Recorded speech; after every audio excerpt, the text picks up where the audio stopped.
आज हामीहरू साधारण ब्याज अन्तर्गत ब्याज पत्ता लगाउनुहोस् भने सिक्नेछौँ।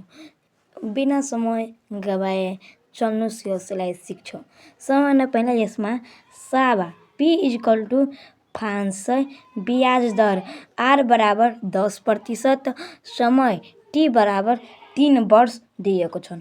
अब यसमा ब्याज पत्ता लगाउन भनिएको छ। ब्याज = वाट। तब यसलाई सल्भ गर्नका लागि यहाँ हेर्नुहोस्, यो क नम्बरमा ब्याज पत्ता लगाउनु छ। सल्युसन SOLUN, यसलाई सर्ट फर्ममा सोल्युसन भनिन्छ। अब वी नो डेट, हामीलाई थाहा छ कि I बराबर सूत्र के हुन्छ? P × T × R/100। अब P को मान कति छ? हेर्नुहोस्, यहाँ P को मान 500, T को मान 3 वर्ष, R को मान 10%। त 500 × 3 × 10/100, 2वटा 0 र 2वटा 0 कट्छ। त्यस्तै 5 × 3 × 10, 5 या 15 × 10 गर्दा 150 हुन्छ। यो I बराबर भयो। अब नम्बरतर्फ जाऊ, ख नम्बरतर्फ भयो, गल्ती भयो। अब ख नम्बरतर्फ। अब यो के छ?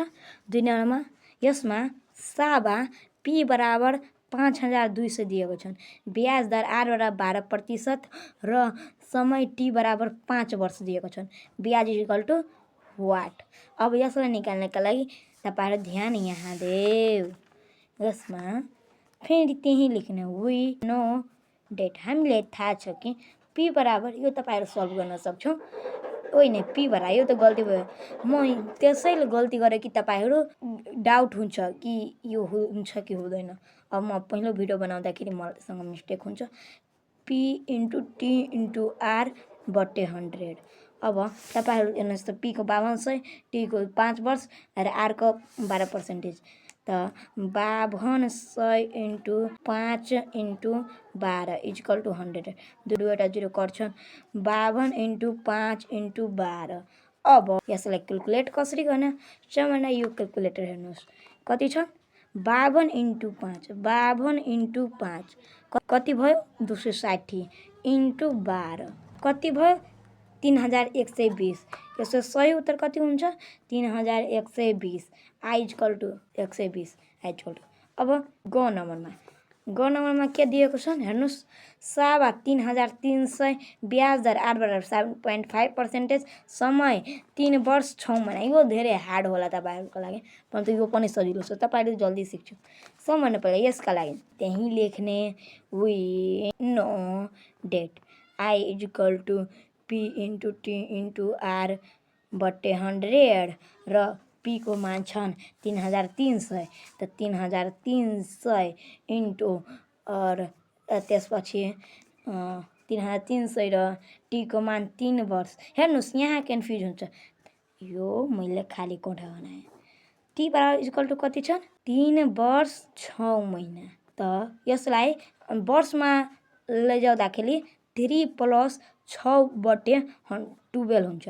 अब 3 + यसलाई भागा गर्दा कति हुन्छ? हेर्नुहोस्, यहाँ 6/12 = 0.5। त 3 + 0.5 = 3.5 हुन्छ। त यसमा इन्टु 3.5 इन्टु, त्यसपछि यो ब्याज दर कति छन्? 7.5%। त 7.5% बट्टे 100 भागा 100। अब 2वटा 0 र 2वटा 0 कट्छ। अब 33 × 3.5 × 7.5 = I बराबर, क्याल्कुलेट यहाँ गर्नुहोस् त। सबभन्दा पहिला हेर्नुहोस्, 33 × 3.5, त 33 × 3.5 × 7.5 = 86.25 एन्सर हुन्छ।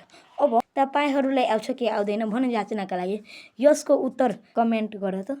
हेरौ कसलाई आउँछ। यसको उत्तर म भन्छु, तपाईहरु मिलाउनु है त। यसको उत्तर एन्सर हुन्छन् 1780।